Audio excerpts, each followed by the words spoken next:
Grand Rapids Airport to Saginaw, and I realized the enormity of your sacrifice coming round trip. It's not that simple, but luckily it's dry pavements, dry roads, nice beautiful night in Michigan, and I hope that you enjoy it. I had a second announcement, but I lost it. Probably it's not important. Therefore, let me go into my planned speech. And it was in November 2005. And I received an interesting statement from the videographer saying, I got 2 tickets for the Ellen show. Now, in 2005, that was the 3rd season for Ellen DeGeneres. It was the number 399 show that she recorded in the NBC studios in Burbank. That's significant. And I was short on frequent flyer miles, as I always do in this month of the year, and I said, let's go. I didn't expect anything out of it. We always learn. We get to Burbank, we settle in a sleazy motel about a mile distant from NBC studios. Then we find a Ross store, you know, it's the brother-sister store of TJ Maxx and the others. And we go to buy some hot shirts, loud shirts, so that when the eye of the camera will be identifiable. Well, this is actually going to be the one, really. Chuck had a real red hot shirt. I mean, fiery. And now it's Monday, and at about 11 a.m., this guy wakes up unusually early and says, we have to get going because we have to be in line. And I said, huh? What? So early? Yeah. I said, really? He says, really? Authoritatively? Well, I don't know anything about TV shows. We got there at 2 p.m., and the entire block around the studios was lined with people waiting to get into the show. Everybody had an invitation. They were eating, drinking, tailgating, picnicking, and yakking on their cell phones. About at 4, the staff started to go in and bring into the studio, going through security. Clearly, we didn't make it to the studio that afternoon. Well, we were just too far behind. But the gopher for the producer go and ask people, where are you from? What's your story? And so on. They look for attention-grabbing stories for presentation as a speech for Ellen, by the way, to see interest the viewing audience at home. And we say we're from Michigan. He said, we'll give you a concession. You are going into the riffraff room. Do you know what's a riffraff room? No. Do you know what riffraff is? Riffraff is the unimportant people who come and go from Skid Row. Now, the riffraff room is actually an extension, overflow of the studio.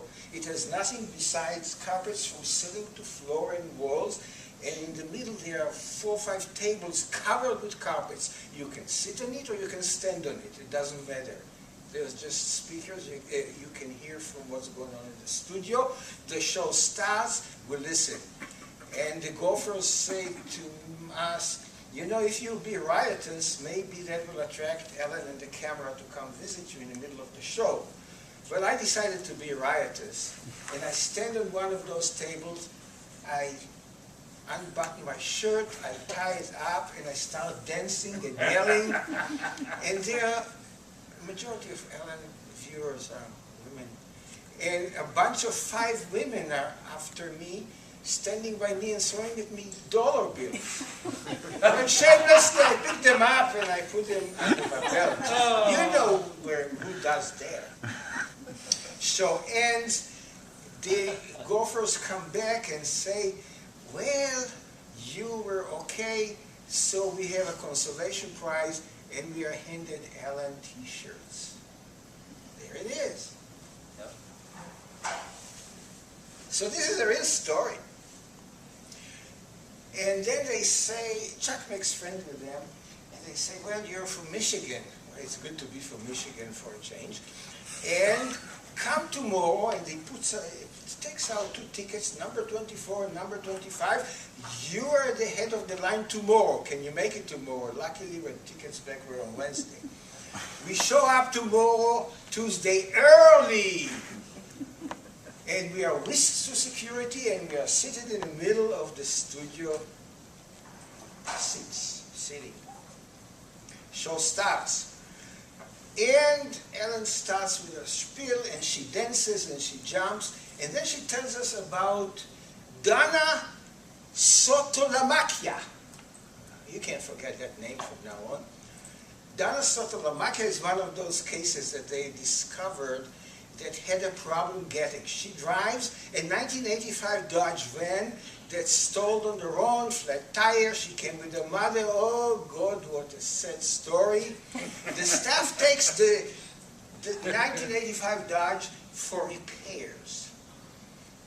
Jumping fast forward, at the end of the show, the sets open up, and she's going to get back the Dodge repaired and detailed. But this time it is red, hot, Mercury Mariner 2005. And Lord, the audience gets crazy and whistles and yells and claps hands. Exciting. Then comes the surprise guest. And in walks Martha Stewart of Martha Stewart Living. Now, just to remind you, in 2004, she was convicted and sent to federal prison for insider trading over $300,000 measly dollars, some defunct biotech company. Now you don't go to jail even for $50 billion. And Martha comes in, and she sits next to Ellen, and they start their polite chit-chat. And then Martha says to Ellen, you probably want to know how it was on my sabbatical.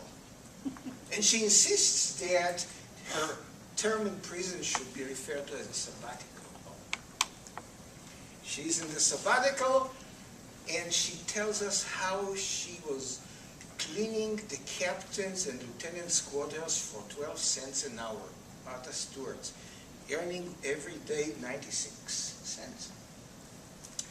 But this is Martha Stewart. What did she do in jail? She wrote first draft for 2 books. One business book and one recipe, 200 recipe cookbook. She had some other idea. By the time she left jail, they were already in print by her publishing subsidiary, Martha Stewart. Then she says, well, you know, my philosophy, you got a lemon, you have to make always a lemonade. The conversation dialogue goes back and forth. I did not hear one word, and I have the DVD recording. She never made one complaint. She didn't say anything negative about anybody. So Ellen asked her, so how did you accomplish all that? And she says, I do, 4 times do. I sleep 4 hours a night, work 20 hours a day. She has 2 TV shows going at a time, Apprentice and Martha Stewart Living in a Canadian talk show, and that's the way she works. It was amazing. An insuppressible spirit, gloriously positive, going on with life. Federal prison? It's a sabbatical, a university learning experience with 2 doctoral degrees already in publication. Thank you very much.